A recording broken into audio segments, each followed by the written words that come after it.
cross over towards the Indian Ocean. I'm talking about Mombasa County, where my colleague Trevor Ng'endo earlier this afternoon had an exclusive interview following the ongoing conference that was taking place, where standardization, the harmonization of standards, was one of the key conversations. Now, over to you, Trevor. Good evening. We're coming to you from Mombasa on the sidelines of the 32nd edition of the ARSO General Assembly here. And the conversation here is on the push to increase African trade within African and expand into the global markets. And the spotlight is on something that many consumers do not think about, and even producers, and that spotlight is on standards. So for a Kenyan business, producing a quality product is only part of the journey, but the business also needs to demonstrate that the product can be trusted, not just here in Kenya, but also by regulators and also buyers in the international market, be it Africa or even across the region. And so how do we make that process easier, especially for African businesses and even SMEs? So joining me here on the sidelines of the ARSO General Assembly is of the conversation, and that is Caroline Outa, who is the chairperson of ISO's Committee on Conformity Assessment. Let's start with the basics, Caroline. So we hear a lot about standards, but to a small business or to someone who does not understand about conformity assessment, in simple terms, what does it mean? All right, so conformity assessment is something that happens on a regular basis. When you go to buy something, you usually have some requirements in your mind. This is what I need. And when you want to buy, you undertake an internal conformity assessment process. So let me define it, then you'll see what I mean. Conformity assessment is defined as demonstration that specified requirements have been fulfilled. So specified requirements of a product, a service, a system, or a person, that these specified requirements have been fulfilled. Now, where are the specified requirements generally put? They are generally put in a standard. And conformity assessment is the process of looking at either the product, or looking at the service, or the system, or the person, and determining whether you can demonstrate that the requirements have been fulfilled.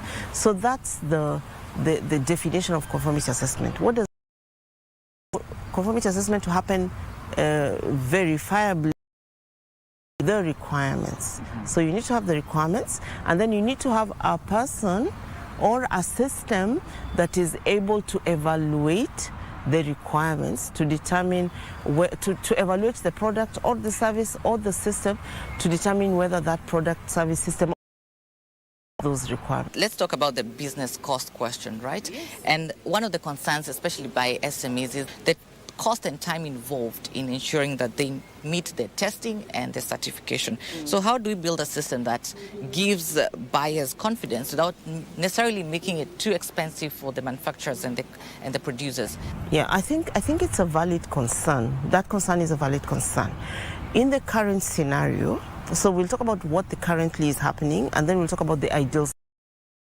So what is currently happening within the continent is that if you want to sell something to a different country, you have to meet the specified requirements for that country. And many times, the specified requirements that you're assessed against, and there's a conformity assessment process there, mostly at the border, the conformity assessment procedures, the conformity assessment standards that you're evaluated against might be different from yours. And you might be the one who has to pay for that conformity assessment activity to happen. Say it's a test or it's an inspection. Yeah. You might have to pay for it. In the current scenario, where we are not yet harmonized our procedures, we have not yet, we do not yet have practically implementing an Africa mark.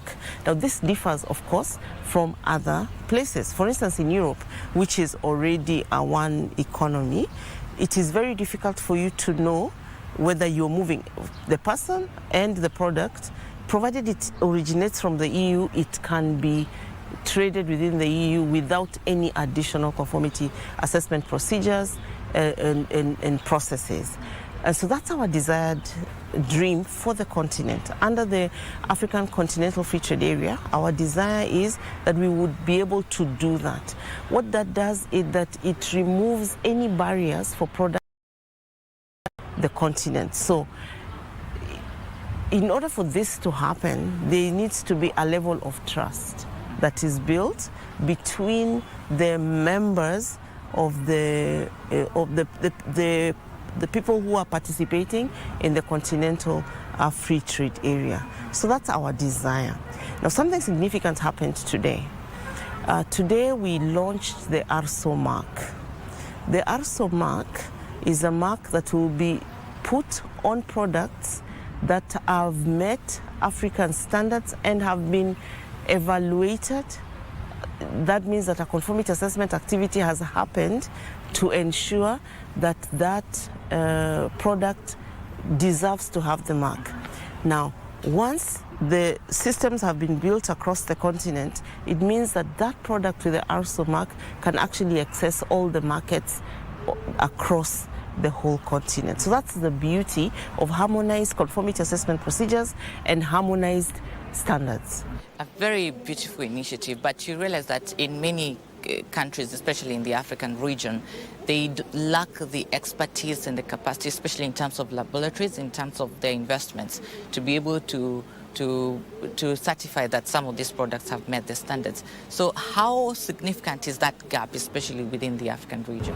Well, so we haven't got to a place where we have enough laboratories that are accredited or enough experts that have are certified and have the necessary expertise to undertake all the conformity assessment activity that we need, but we are getting there.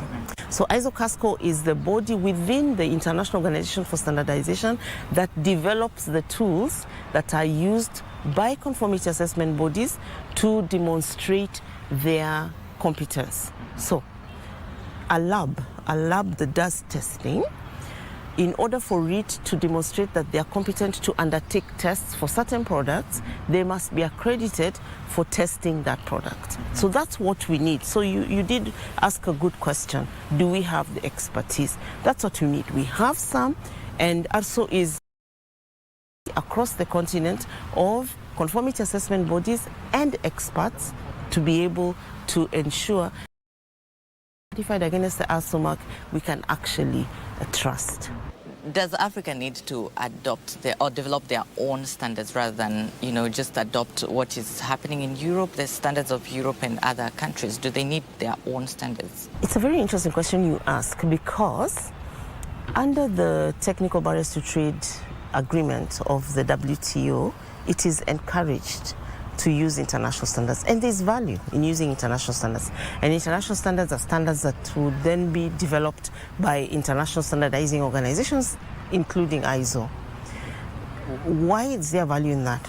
There's value because if you use an international standard for your international trade, then there is a perceived acceptability, because standards are one of the strongest ways to introduce barriers to trade.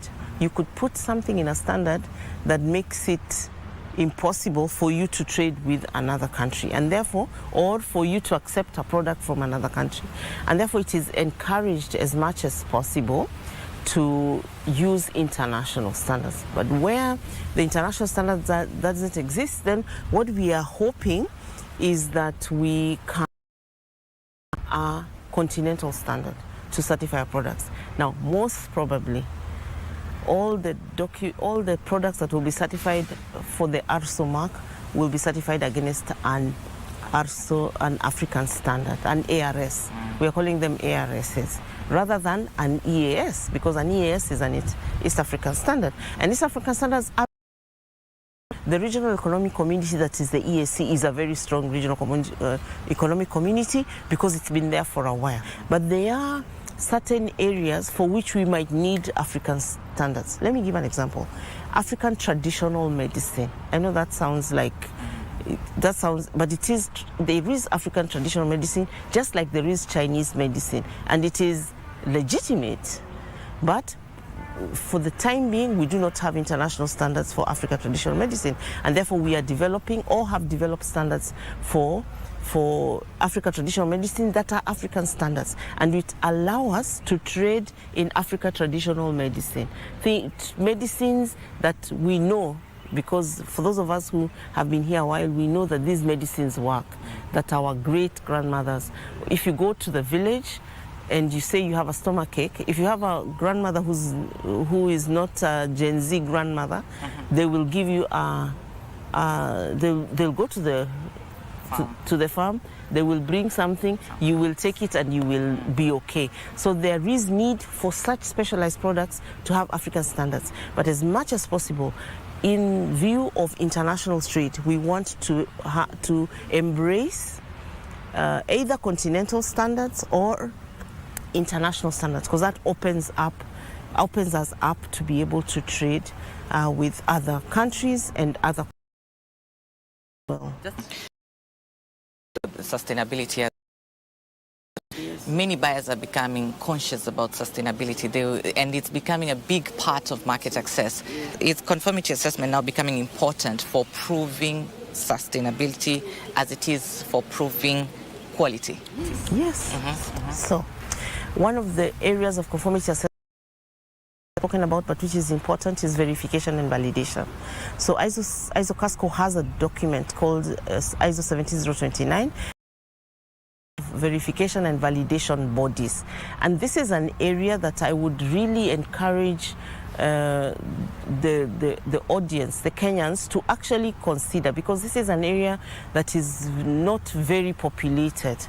And so there is opportunity for verification and validation bodies to come. Why do we need them? Because you can make a claim. You can say that this product or this product, it can do this and that. So we need to be able to verify that claim.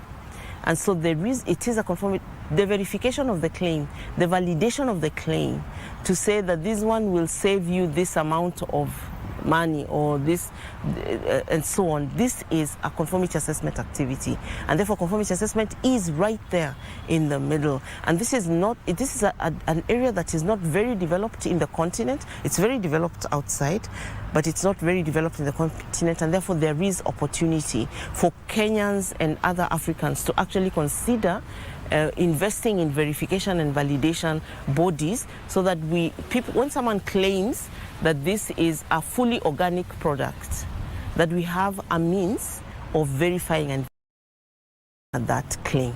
And the organization that verifies and validates a claim like that is a conformity assessment body that is subject to accreditation. And so again, this is another accreditation area that should be considered by people within the continent and within our country. There are opportunities for conformity assessment that the only thing that we ask that you do is don't just do it arbitrarily, don't just do it haphazardly. Make sure that before you offer your services, that you actually are accredited and found to be competent to offer that service. Perfect. Yeah. If we are to meet here again in 5 years, for example, what would success look like from a conformity assessment side? Success would look like we are able to trade across the continent, and that I would be able to find a product here in Mombasa that I probably admired on the internet from Morocco or from Zimbabwe or from Eswatini, because the ARSO Mark is a well-known mark. People have bought onto the mark, and we're able to exchange products. So what we would like is not just that products would be imported into our country, but that we also would be able to sell our amazing products, excellent Kenyan products that should make their way into the markets in Chad, in Senegal, in all across the continent. We have an opportunity to trade with each other, and the market is there and the products exist. Why are we not doing it? So 5 years from now, we hope that we will be a full continent where products are moving freely across the continent because there is trust and because there's a proper conformity assessment structure that allows us to trade across the continent. All right. Thank you so much. You're very welcome. All right. So ultimately, it's not just about the technical stuff, but also about whether a Kenyan business can test it once, have it certified once, and sell it across everywhere in the African continent. And of course, without additional cost, unnecessary cost, and duplication. That's all we had for you here tonight on the sidelines of the 32nd edition of ARSO General Assembly. My name is Trevor Ng'endo. I want to take it back